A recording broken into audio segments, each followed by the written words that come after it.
βρωμερέλευτο κλέφτη! Αυτό δεν έπιασε καθόλου!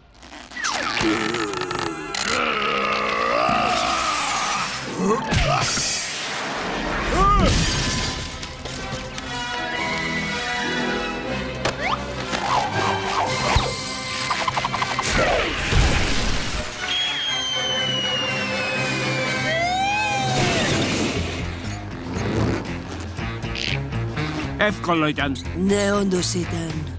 Μπράβο, μικρέ! Και σε εσάς, κύριε!